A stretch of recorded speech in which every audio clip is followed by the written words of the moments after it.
All right, so my name is Jen, and I am the founder of ICTSOS, which is an anti-human trafficking organization. We've been around here in Wichita for about 5 years. A little bit about me: I love Wichita, I love coffee, I'm obsessed with my dog, and I love my family. Not necessarily all in that order, so that's me. About 5 years ago, I learned a little bit about the human trafficking issue here in Wichita and decided that I wanted to be a part of the solution. And so part of what I learned as I was connecting with other organizations and things was really that I had a lot to learn.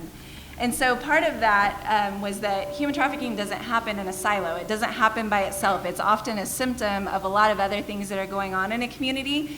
And a lot of times that really just kind of boils down to a lot of our kids that don't have a safe person.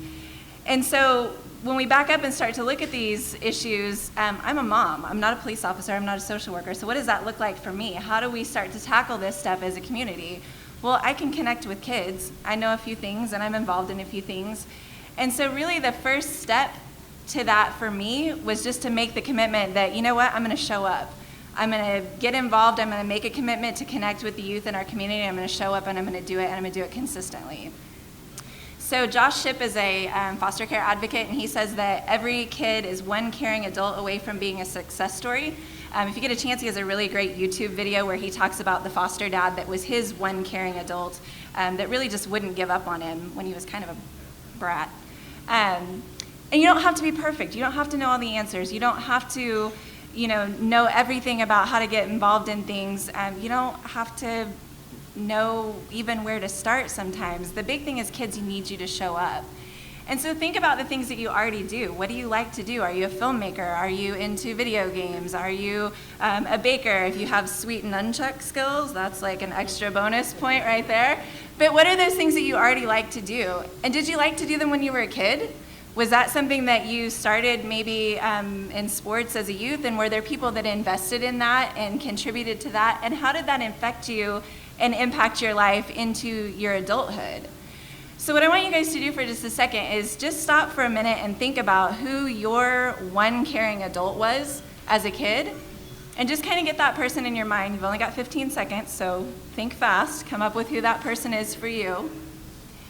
And my guess is that you probably had a hard time nailing it down to one, because most of us have multiple people like that have invested in our lives. Maybe a teacher that invested in your writing, or a coach that spent extra time with you at practice because they saw potential in what you're doing.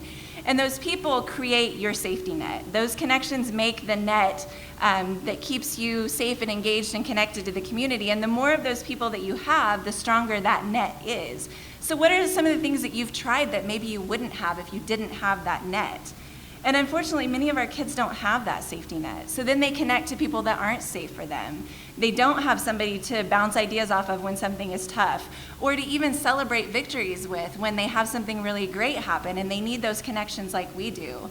So when you volunteer with a youth organization, you commit to be just one strand in that kid's safety net. Maybe a kid that has a lot of holes in their safety net, maybe a kid that doesn't have a safety net at all, and you just have to be that one strand. So think back to the things that you like to do. If you're a filmmaker, if you're a photographer, if you play sports, how easy is it to incorporate a kid into the things that you're already doing, that you're already spending time on, that you're already passionate about? I promise you that across the organizations in our community, there are kids that are waiting for somebody to connect with them that like to do the same things that you already like to do. And guys, there's a huge, huge need for male mentors right now. Every organization that we talk to says that. I hear people in the back. We all have excuses. I don't have enough time. I'm too busy. I don't know what to say to this kid. What if they don't like me? Well, they're not going to eat you for lunch. They're kids. And the big thing is a lot of people, I think, just don't even know where to start. So we have some phenomenal organizations in Wichita that are working with youth. Every single one of these organizations has a volunteer component. A lot of them have mentoring components. They're serving boys, girls, all ages in different capacities, different programs. So any one of them would be happy to have you come and cook a meal or coach a sport with their kids, or just invite their kids into something that you're already involved in. Show up, share something that you know how to do, teach guitar, teach yoga. This is my favorite quote: unless someone like you cares a whole awful lot, nothing is going to get better. It's not.